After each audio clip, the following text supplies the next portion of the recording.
Olá, seja bem-vindo ao Rio TV Debate, que hoje vai discutir o suicídio entre policiais. Estão conosco aqui na mesa o vereador-major Elitusalém Freitas, o psiquiatra Carlos Felipe de Oliveira e Meire Cristina Ferreira de Souza, que é pesquisadora do Grupo de Estudo e Pesquisa em Suicídio e Prevenção, o GEPESP. Eu agradeço a todos vocês pela presença e começo com um dado que é, no mínimo, preocupante. A 13ª edição do Anuário Brasileiro de Segurança Pública revelou, em 2018, que 104 policiais se suicidaram, que é um número muito maior do que os que morreram no expediente normal, que foram 87 policiais. O que está por trás disso, Carlos Felipe?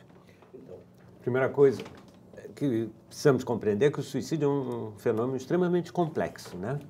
E é muito importante dizermos isso, porque para os problemas complexos não temos soluções simples. E quando estamos dizendo que é um fenômeno complexo, é porque existem vários fatores de risco e vários fatores de proteção.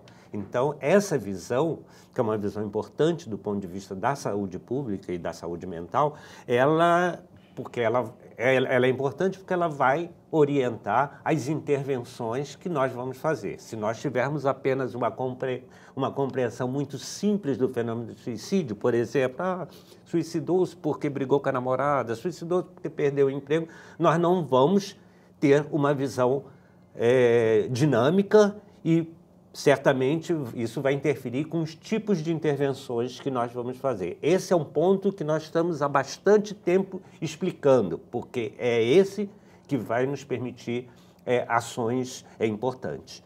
Tentar proteger as comunidades, em geral, né, policiais, médicos, aquelas que nós já sabemos que temos taxas elevadas de suicídio, porque, desta forma, nós vamos pensar, já que essa é uma população vulnerável, quais serão os fatores de proteção que nós vamos ter que empregar para provocar o que diríamos assim, um certo equilíbrio, mais proteção para diminuirmos o risco. O GEPESP, que está sendo representado aqui pela Meire, fez uma pesquisa durante 4 anos em 18 batalhões do Estado. O que vocês descobriram com relação a isso? Bom, naquele momento, naquele período, os policiais que fizeram parte, né, os que passaram pela situação e outros sobreviventes também foram também instados a se manifestar. Foi identificado várias questões, né, como o próprio doutor Carlos Felipe falou, os fatores de risco, né? E o que sempre chama muita atenção, porque a atividade de risco que é desempenhada por esses profissionais expõe no dia a dia, né, diante das circunstâncias, não só da própria atividade, mas também da vulnerabilidade diante da violência urbana que eles enfrentam, né? E as pesquisas mostraram exatamente isso, né? Que como propor medidas de prevenção diante de profissionais que estão a todo tempo portando armas de fogo, né, que talvez este tenha sido o instrumento mais utilizado, né, quando acontece o fenômeno. E aí a pesquisa vem trazendo também, além de trazer os dados, né, que foram algumas notificações que foram evidenciadas, também trazem também protocolos de prevenção, de que forma também podem ser os policiais serem capacitados a identificar, a perceber o comportamento do seu colega quando ele enfrenta algum problema, aparentemente um problema assim psíquico, né, ou que algo não vai bem. E é muito precioso você saber identificar, porque muitas vezes os colegas estão no fronte, no dia a dia, um se abala com o problema que o outro é acometido e por que não também poder ajudar, né? Que é difícil você entender que tipo de política de prevenção a gente pode ter com um efetivo grandioso, né? Como ocorre com as polícias, né? Com as instituições policiais. De que forma a gente pode realmente ajudar esses profissionais se nós não temos uma política do dia a dia? Os exames periódicos aí vêm dizendo que como são importantes o acompanhamento psicológico e até mesmo físico, né? Porque muitos problemas que ferem a integridade física, podem também desencadear problemas emocionais, né? Agora, vocês tiveram dificuldade para começar a fazer esse trabalho? Houve uma relutância dos policiais? Se hoje a falar sobre o fenômeno ainda causa alguns melindres, imagine há 4 anos, um pouco mais disso atrás, né? Eu, conversando há pouco com o doutor aqui, que em 2006 já começava a despertar o interesse de poder ter uma política de prevenção. Imagina como falar sobre isso hoje ainda tem algumas questões muito delicadas, né? Só que naquela época, diante de situações gritantes, foi extremamente necessário, né? E a instituição também percebeu a necessidade de poder trazer a pesquisa para que, de alguma forma, pudesse contribuir, né? Como vem ocorrendo até hoje, algumas ações que já são realizadas no âmbito dessas instituições, buscar efetivamente a prevenção, né? Mas o assunto ainda é delicado, né? Porém, hoje, com um pouco mais de visibilidade, né? E essencialmente dizer que a notificação, né, como a gente pôde observar no próprio anuário, como ela é importante, porque a partir desses números é que realmente desperta o interesse para debate, para discussões e para ações preventivas. Vereador, o senhor tem uma experiência larga na Polícia Militar. Como é que o senhor vê isso? Esse número, o senhor identificou no seu trabalho até hoje um número grande ou um potencial grande de suicídio? Primeiro, dizer que é uma satisfação estar aqui ao lado desses excelentes profissionais, doutor Carlos, doutora Meire. E eu quero contextualizar, vamos colocar esse problema num cenário macro, né? Nós temos na Polícia do Rio algumas características que são únicas no Brasil todo, quiçá no mundo. Desde taxa de letalidade a taxa de policiais feridos e mortos em combate. Mas, falando da contextualização, nós temos um histórico no Rio de Janeiro bem marcante. Final da década de 70, nós temos o surgimento da primeira facção do Brasil, que se tem notícia. Bandidos organizados em prol de um objetivo comum, né, que acontece na Ilha Grande, entre presos marxistas, guerrilheiros e presos comuns. Daí surge a Falange Vermelha. Na década de 80, essa facção ganha as comunidades. Daí passa para o segundo estágio, que é a venda de cocaína, que não existia. Até então, cocaína era algo elitizado. No final da década de 80, você tem um acúmulo de capital, recursos, e compras de armas de grosso calibre, armas de guerra.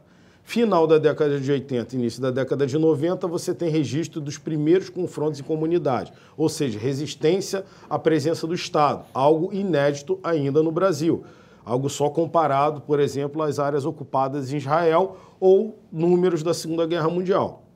Nesse cenário, de 90 para cá, quando a gente faz a leitura de feridos, mortos e, na sequência, suicídios, nós reparamos o seguinte: a gente sai de uma normalidade, de um trabalho de polícia preventiva, patrulhamento, atendimento ao cidadão, para uma polícia de combate ao narcotráfico, né?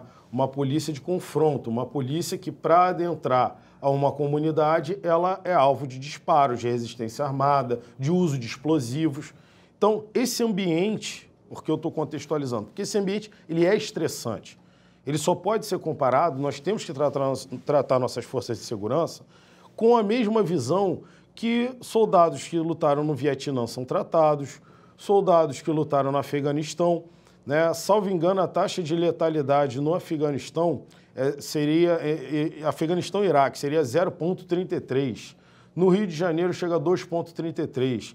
Ainda ontem eu conversei com o Coronel Cajueiro, que a gente trouxe na Câmara e fizemos questão de dar uma medalha, Pedro Ernesto, para ele, em reconhecimento ao trabalho, que ele começou a compilar esses dados, a levantar a vitimização policial, né? Foi o primeiro policial que se preocupou com esses números.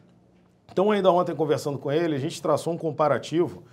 A letalidade interna, né? Morte de policiais, hoje, do Rio de Janeiro, ela só é comparada, em nenhuma outra guerra ela tem essa comparação, mas ela é comparada às forças alemãs que atuaram nos submarinos, que chegava a 75% a taxa de perda dos militares ali atuando, aqueles que atuavam ali. Essa comparação, por exemplo, com a UPP, a gente chega a 50%, ou seja, 75% de mortalidade nos submarinos alemães na Segunda Guerra, aqueles que atuavam no Atlântico, né, tentando impedir as rotas de suprimento lá para as forças do eixo, comparado, por exemplo, a um GTPP, que é um grupamento de combate do Complexo da Penha e do Alemão, que chega a 50%. Então, esse é o contexto de uma guerra, né, onde a gente, ao longo do debate aqui, nós vamos colocar os fatores que o Estado precisa atuar de forma enérgica para melhorar as condições de trabalho,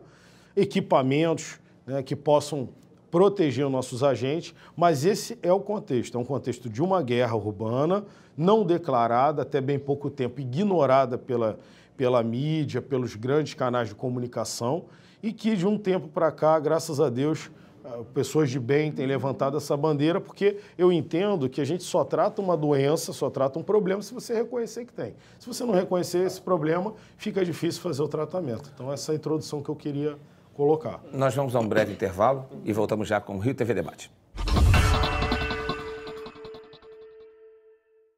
Estamos de volta com o Rio TV Debate, que hoje discute o suicídio entre policiais. Um dado do relatório anual brasileiro sobre segurança pública mostra que a taxa de suicídio entre policiais é de 23,9 contra 5,8 da população brasileira. Por quê? Meire. Bom, em particular, esses profissionais, como a gente já havia até falado sobre isso, a atividade deles é uma atividade que merece realmente uma atenção especial, né? Em comparação com outros profissionais de outras áreas, por exemplo, uma área muito comum entre nós, os eletricistas, né, que os profissionais, eles possuem uma norma regulamentadora para poder trazer que tipo de condições podem ser utilizadas para prevenir de acidentes e prevenir também de doenças que possam ser advindas do trabalho. Em relação aos agentes, no caso aos policiais, essas taxas, elas não surgem do nada, né? Como o próprio doutor Carlos Felipe falou, o fenômeno é complexo e ele também é multicausal, né? Como definir hoje uma causa, determinar uma causa para o suicídio, né? O fato é que, fazendo uma relação entre a saúde e o trabalho, é importante que os gestores, que as autoridades governamentais estejam sensibilizados para que haja efetivamente o amparo dentro da saúde do trabalhador desses profissionais, né? Essa lacuna ainda dentro do serviço público, especialmente estadual, aqui no nosso estado, ainda continua. Então, como a gente pode, dentro do cenário que foi totalmente assim contextualizado pelo vereador, como é que você coloca um profissional para trabalhar, para atuar a sua atribuição constitucional dentro de um cenário desse, que não haja sequelas, que não haja problemas? A questão, por exemplo, do medo enfrentado por esse profissional, que é um ser humano, né? Porque dentro daquela farda ou dentro daquele uniforme, existe um ser humano. Então, quando todos da sociedade estão saindo do problema, os policiais estão entrando para poder defender, para poder fazer jus àquela ordem pública, né, e efetivar as suas atribuições. Mas isso tudo tem um preço. E o preço, infelizmente, é o que a gente está vendo hoje em dia, né, através desses números, que a sua saúde, a integridade física, como a questão da vitimização, né, que houve, consegue efetivamente trazer, porque está visível. Mas e a saúde mental? Silenciosa, que vai chegando aos poucos, né? Que muitas vezes também preterida pelos gestores, preterida pelos próprios policiais, né? Que na dificuldade de poder enfrentar o problema, na dificuldade de assumir que realmente eu preciso de ajuda, que eu preciso procurar um profissional, um psiquiatra. Quem hoje pode, com toda certeza, dizer que sente ou não vergonha de dizer que está indo a uma consulta de um psiquiatra? Né? Então, esses tabus todos, eles precisam realmente serem quebrados, né? A gente precisa tirar, como a literatura vem dizendo muito, sobre aquele herói, né? Então, precisa tirar aquela capa de herói, né? E enfrentar o problema, sim, mas dentro do mérito da prevenção, que ainda é uma lacuna que as instituições vêm lutando, vêm se esforçando bastante, mas é uma política de Estado, né, que a gente precisa ter esse apoio. Vereador, como é que é tratada a saúde mental nos batalhões do Rio de Janeiro? Bem, não é tratada. Esse é o primeiro ponto. E aí eu vou fazer uma segunda contextualização. Nós temos aí o governo que marcou o Estado do Rio de Janeiro, pela má gestão, pela corrupção, né, nível Brasil, tanto Brasília quanto Rio de Janeiro. Com a quebra do Estado, nós temos atraso de pagamento, nós temos policiais sem uma menor previsão de como vão alimentar sua família. Tá? Isso começou de 2015 para cá, né? Se acentuou em 2016. Alguns dos senhores devem lembrar, cerco da Alerj, invasão da Alerj. Eu, como policial, oficial e político, na verdade eu não buscava um cargo político, mas eu estava envolvido num contexto político porque eu liderava uma associação, eu participei daquilo ali. Foi um momento grave, foi um momento estressante, né, onde o Estado deixa de fazer o mínimo. Nós já temos o pior salário, o terceiro pior salário da federação. Essa é a cara do Rio de Janeiro, terceiro pior salário. Nós temos um governo novo que assumiu em janeiro, tanto Brasília quanto o governo do Estado, que vem lutando, fez ontem, anteontem, fez o pagamento do 13º, coisa que não tinha data para acontecer, né? Mas vem lutando para regularizar. Ok, entendemos esse esforço, reconhecemos esse esforço. Inclusive, ontem eu estive com o governador e elogiei esse esforço. Mas o fato é que isso deixou um rastro de destruição. A gente tem lá o profissional do bem que vive daquele salário, que depende de alimentar a sua família. Ele não tinha previsão de recebimento. Então, isso tudo gerou muitos conflitos internos, incertezas, medos, somados ao ambiente estressante da guerra, um ambiente que você não tem como fugir, né? Eu já recebi no gabinete policial que falou o seguinte: chefe, pelo amor de Deus, eu não quero nem mudar de batalhão, nem uma escala melhor, eu só quero sair daquela guarita, daquele... na verdade era um posto de policiamento, eu só quero sair dali, porque fuzilaram meu amigo ali, eu estava de serviço, ele morreu, e todo serviço meu eu acho que eu vou ser o próximo. Como é que esse ser humano vai fornecer um trabalho mínimo de qualidade para a sociedade se ele está ali assombrado, se ele está ali esperando a morte, né? Então, a instituição, Polícia Militar, ela está começando a descobrir esse conceito. Como a doutora falou, procurar o psiquiatra é sinônimo de estar maluco ou estar procurando se esconder do trabalho. Essa é a cultura institucional. Quando o profissional procura quando o militar, quando o policial, isso na Polícia Civil também, tá? Ele procura um profissional, o sistema, a administração entende que ele está fugindo das atribuições, quando na verdade não é. Ele pode, de repente, ser diagnosticado com um quadro de que ele não pode trabalhar na função policial, mas ele consegue levar o filho na escola, ele consegue fazer uma compra normalmente, mas botou a farda, botou uma arma na cintura, desencadeia uma série de eventos emocionais nele. E aí estão os profissionais para falar melhor. Mas o que eu posso dizer é isso. Primeiro, o ambiente de trabalho. O ambiente de trabalho ele é muito ruim, seja pela falta de estrutura de um Estado que faliu e esqueceu que tinha que prestar serviço à sociedade e proteger seus profissionais, seja pela própria natureza, que é atuar num ambiente hostil, num ambiente ideologicamente dominado por uma visão de que o Estado é inimigo, que o policial é inimigo, porque essa é a realidade. Os policiais são hostilizados.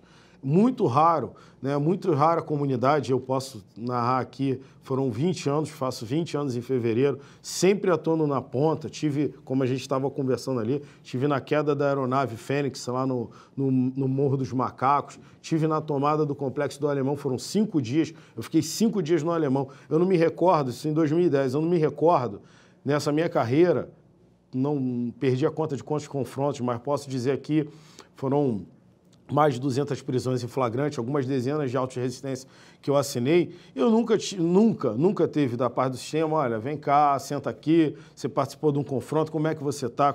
Na verdade, o policial ele participa de um confronto num dia, às vezes ele carrega um colega ferido, às vezes mutilado, porque as lesões são lesões de alto impacto, fuzil, pistola, com munição que percorre 380 metros por segundo, 980 se for de fuzil, ou granadas, então são lesões gravíssimas e simplesmente não tem uma preocupação do sistema. Senta aqui, deixa eu te ouvir, vamos analisar como ele está. Então, eu coloco novamente, né, contextualizando, a falta de estrutura que se iniciou no governo Cabral, que vem até hoje, que tem uma boa vontade de mudar, existe um discurso, foi algo assumido na campanha política, mas ainda está lento para acontecer, porque a gente está num estado ainda quebrado, sob regime de recuperação fiscal, onde falta recurso. E aí, para o próximo espaço que a gente vai ter, eu quero falar da intervenção federal, né? Que a intervenção federal, ela tinha um papel, mas ela também vamos dizer, ela tem um capítulo nessa história aí de suicídio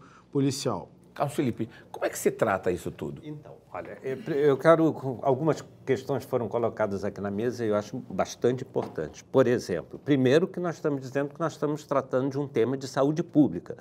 Parece muito simples, mas eu estou há 20 anos dizendo isso e tendo que entrar em debate com meus colegas sanitaristas e com meus colegas psiquiatras, para dizer, é um problema de saúde pública. Isto, a partir da experiência americana, falou a respeito da Guerra do Vietnã. A Guerra do Vietnã, quando os soldados voltaram, 100 mil soldados se suicidaram nos Estados Unidos. Imaginando que em torno de cada soldado tem uma família de 10, 1 milhão de pessoas estavam afetadas. E esse 1 milhão de pessoas se organizaram e pressionaram o Senado americano para dizer, é um problema de saúde pública, e esse problema precisa de recursos para lidar. E isso, então, acontece e faz com que os Estados Unidos lance uma grande estratégia. E, dentro dessa estratégia, a gente entra num outro aspecto, que é a dar visibilidade.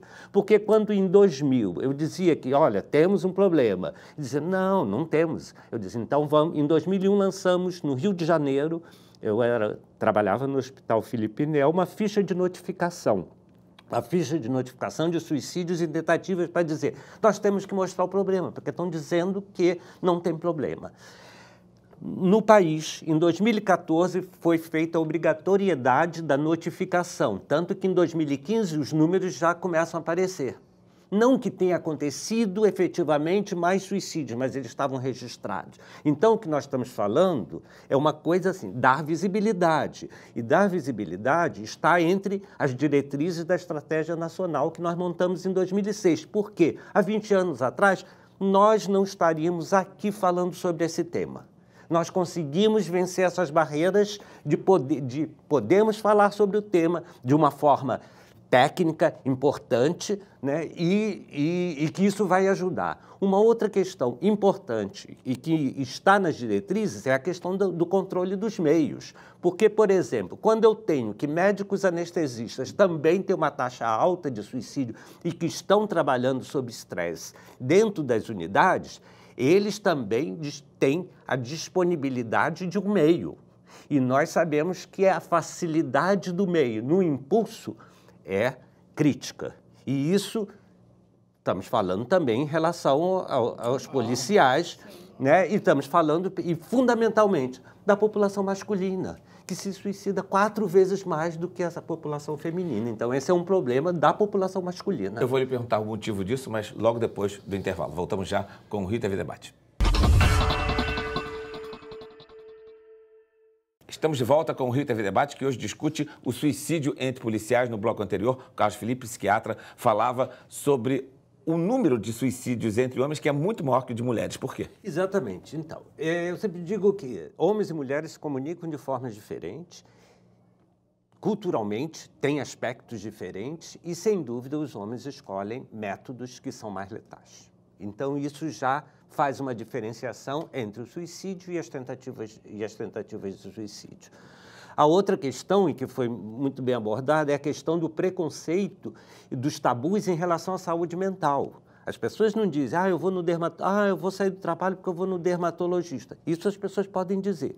Sair do trabalho para ir ao psiquiatra, isso tem implicações. E sabemos que nas forças também tem implicação, porque nós já tivemos uma experiência com as forças do Exército. Então, isso tem implicações culturais, do ponto de vista da carreira. Então, vencer esse tabu da saúde mental, de que todos podemos passar, como o vereador falou, a pessoa está levando seu filho na escola, está fazendo uma série de atividades normais da vida, mas pode, em um determinado momento, ficar sob risco porque sua saúde mental não está.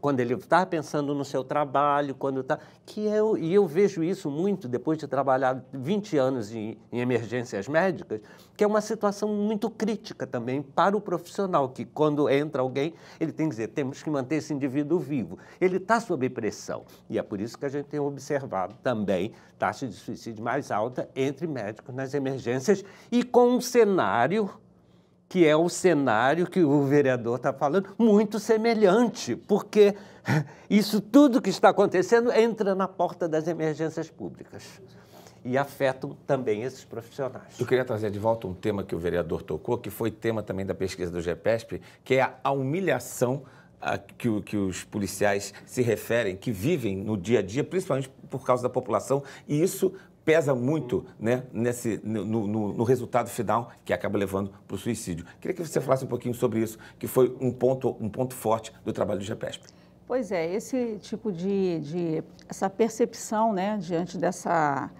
Infelizmente, isso também a gente percebe o seguinte, a mídia, né, ela constrói efetivamente coisas muito boas, mas também pode desfavorecer algumas outras questões. E os policiais, muitas das vezes, enfrentam na sociedade diversa, que a gente vive hoje vários cenários em comunidades ou até mesmo na questão urbana, né? Situações muito peculiares. Então, o policial, às vezes, está indo para enfrentar determinadas situações, mas outras pessoas estão contrárias a isso. Né? Como fazer entender que o papel daquele profissional está ali para defender, porque abusos ou más condutas podem sim ser realizadas por outros profissionais de outras áreas. Mas o policial, ele traz consigo essa grande carga, né? E é uma carga que, infelizmente, tem uma visibilidade muito grande. Então, mesmo que ele não cometa, né, uma má conduta, se existe uma tendência a fortalecer esse estigma, ele realmente sofre essas humilhações, né? Eu acompanhei alguns trabalhos assim, acadêmicos e pude perceber que isso atinge muito, isso impacta muito a vida daquele profissional, né?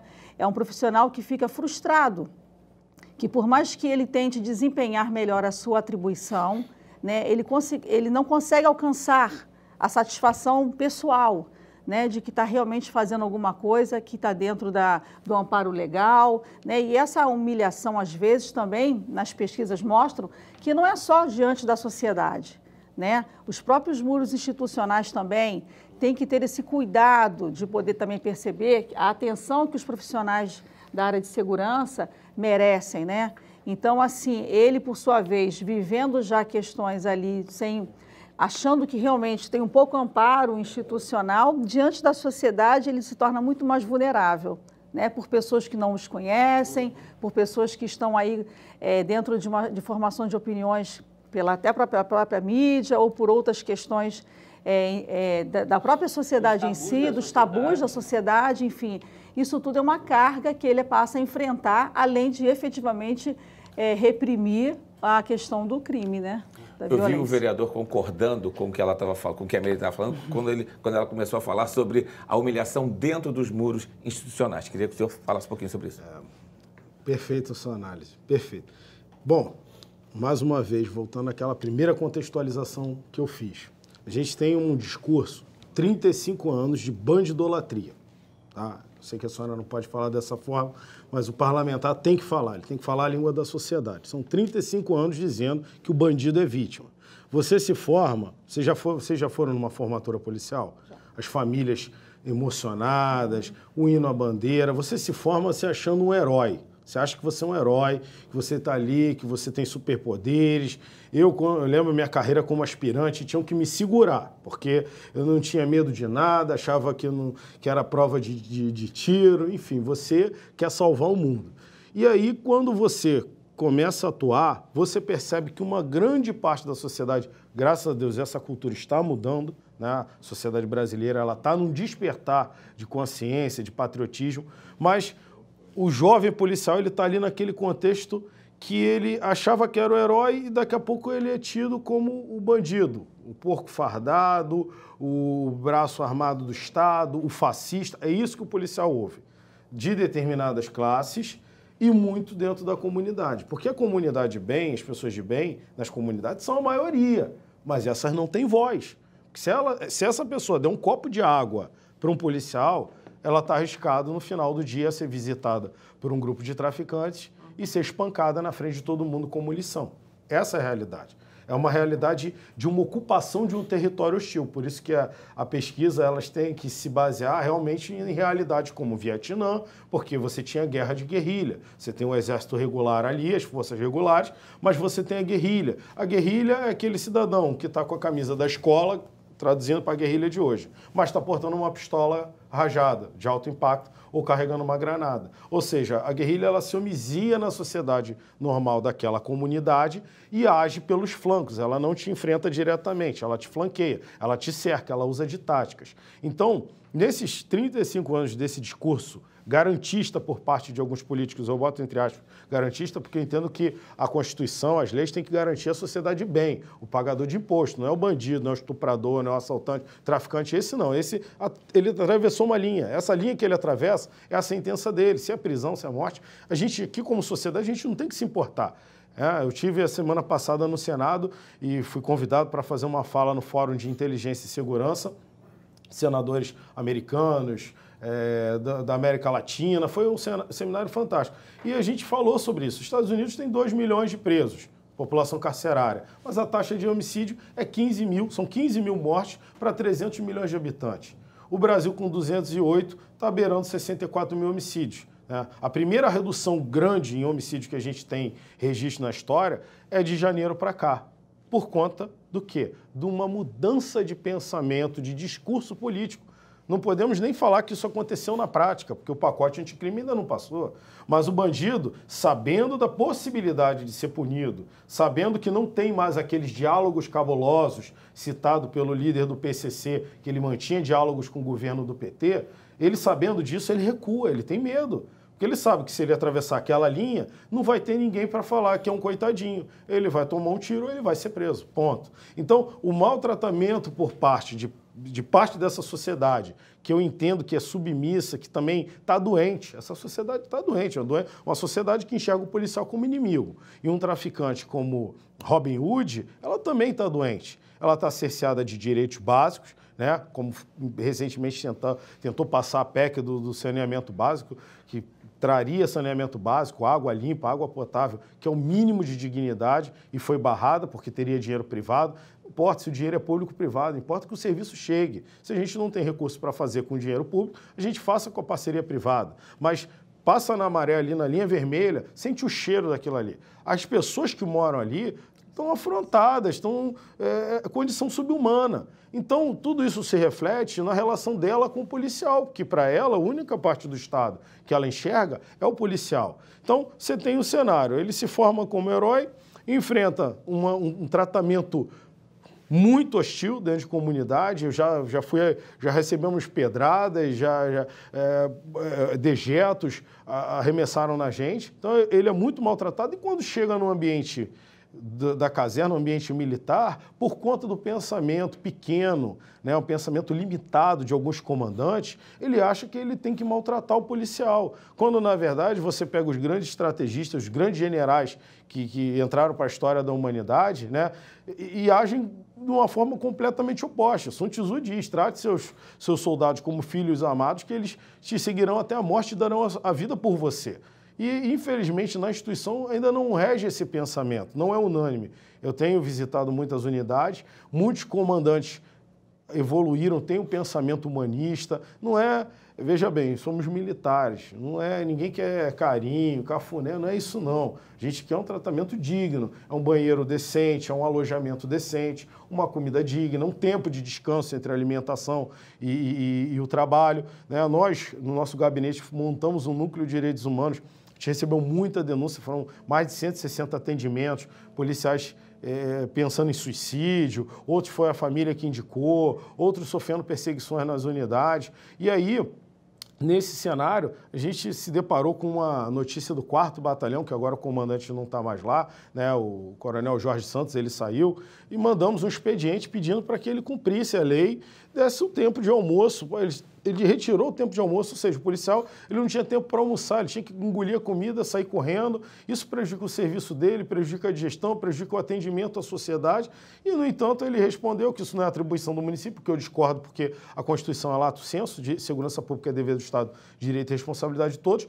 E pegamos essas denúncias, compilamos e encaminhei para o GAESP, que é o Grupo de Fiscalização do Ministério Público, que fiscaliza a atuação policial, e está lá, virou procedimento. Porque você não pode atropelar o ser humano, você não pode ter a perseguição, né, a linguagem técnica, me fugiu o nome, o assédio moral, lembrei aqui, a figura do assédio moral, isso acontece muito em unidade. Se o policial errou, abre o procedimento, pune dentro do procedimento, mas com equidade, com justiça.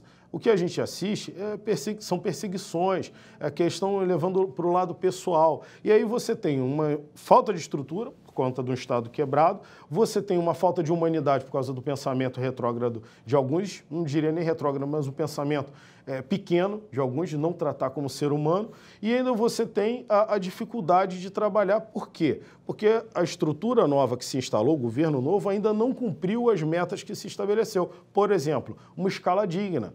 A tropa pede uma escala 24, você trabalha 24 horas, folga 72.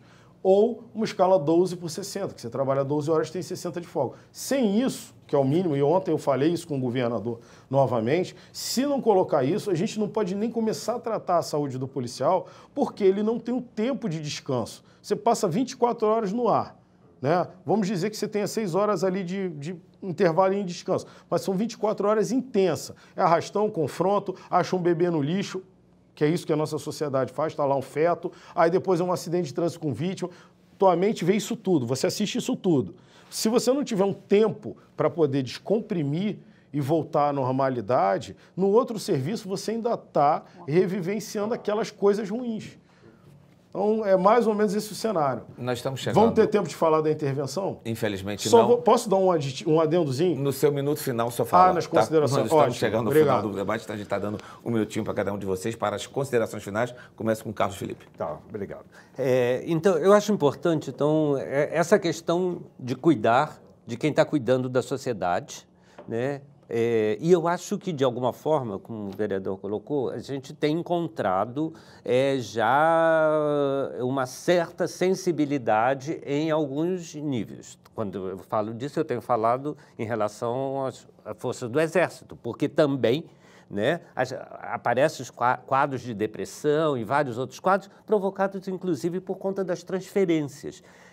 Ou seja, não é simples, saiu a transferência de alguém, mas aí tem a família inteira, tem os filhos adolescentes que não quer. Ele sai e carrega todos aqueles problemas. Como cuidar dessas situações que são críticas, porque as pessoas, eu estou falando em relação às forças, né, do Exército, porque a pessoa pode sair daqui do Rio de Janeiro e ir lá para o interior do Amazonas com toda a sua família, aí a esposa, os filhos, como lidar com isso, como cuidar de quem vai cuidar da sociedade. E isso, sem dúvida, e aí em relação a essa questão desses plantões, eu fui plantonista, a gente precisa dormir. Dormir é saudável, dormir tem uma capacidade muito grande de regeneração. Então, não adianta, né? A pessoa trabalha 24 horas e não tem o tempo, porque também não é, agora acabou o tempo de trabalho, pode dormir. Não, ninguém dorme assim.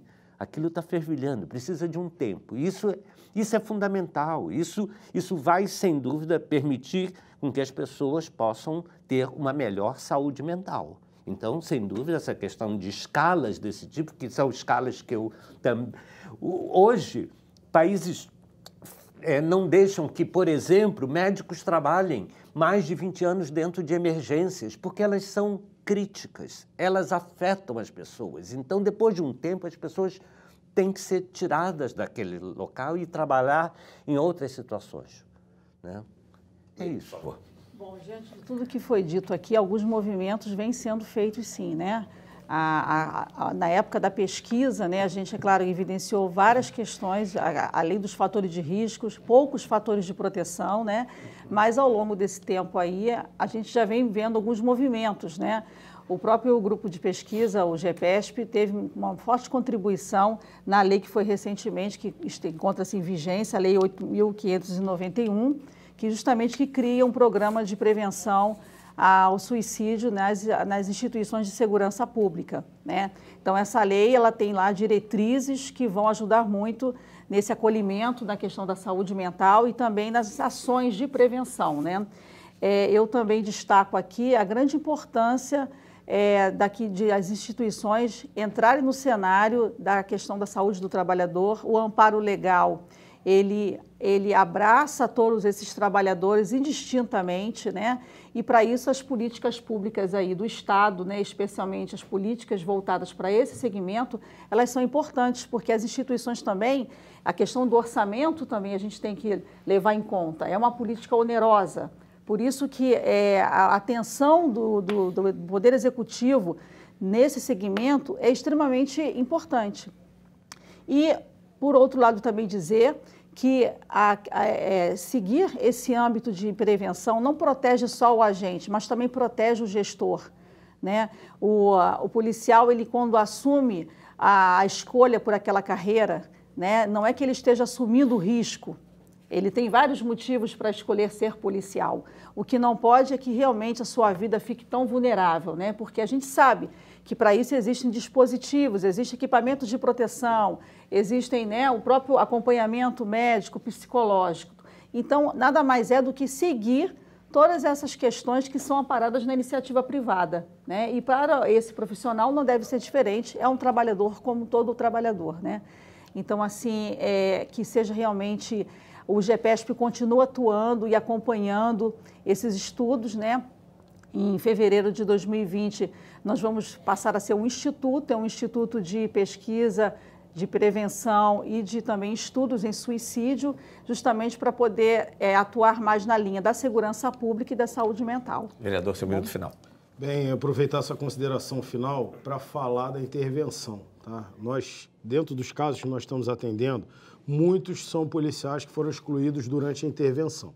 A intervenção ela tinha um papel, trazer logística para o estado do Rio de Janeiro, para as forças de segurança e recuperar o efetivo. Na época eram 14 mil afastamentos de psiquiatria, afastamentos de saúde, sendo a maioria por psiquiatria, ou lesões de alto impacto.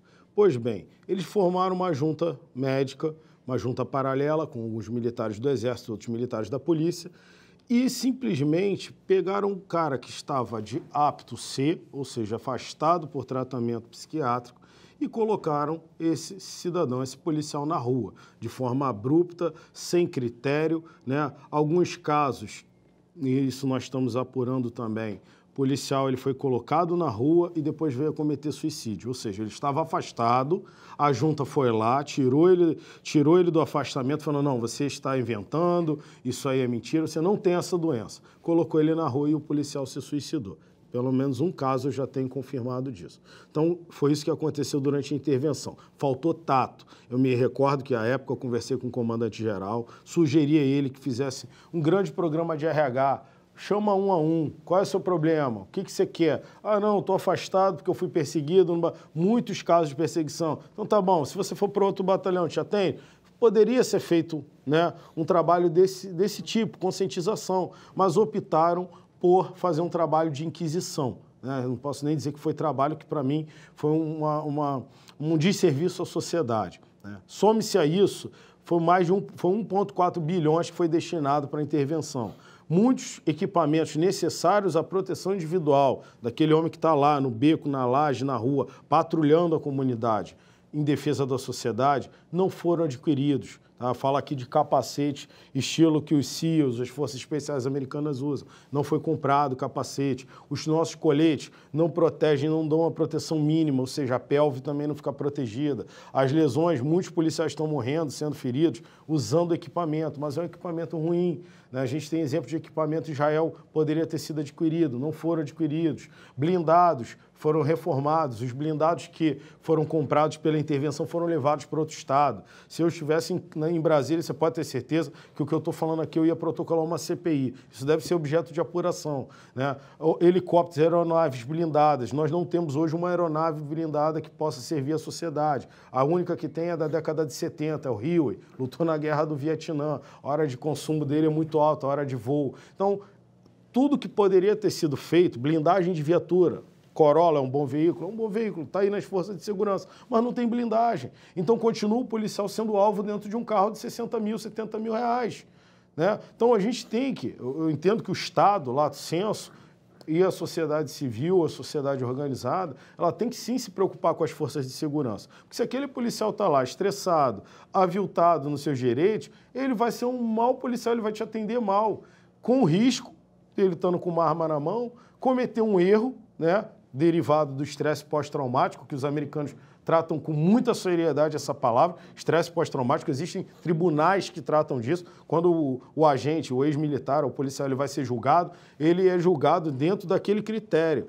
Por quê? O estresse pós-traumático você cria um gatilho mental, você viveu uma situação estressante, passa-se 5, 10 anos, você vê um outro cenário e ativa aquele gatilho. Não tem nada a ver, não era ninguém atirando em você, mas você vê aquele quadro acontecendo. E dentro dessa ação, ele pode errar e vir a tirar uma vida, né? Como a gente viu recentemente aí uma criança morta no Complexo do Alemão, só que não se fala que aquela criança morreu num local onde uma semana antes um policial, o cabo brasileiro, tinha sido assassinado. Ou seja, era um local de confronto. O policial errou naquele tiro? Errou. A perícia já indicou que o tiro bateu no poste e resvalou, mas errou no tiro. Não é isso que a gente está discutindo. Mas qual é o contexto? O que está em volta daquele erro policial? Ou seja, o policial está apertando o gatilho muitas vezes errado, mas ele não aperta esse gatilho sozinho, né? E como diz Kant, para quem olha para o abismo olha de volta. Tudo aquilo que você combate de mal, de ruim, de danoso na sociedade, isso tende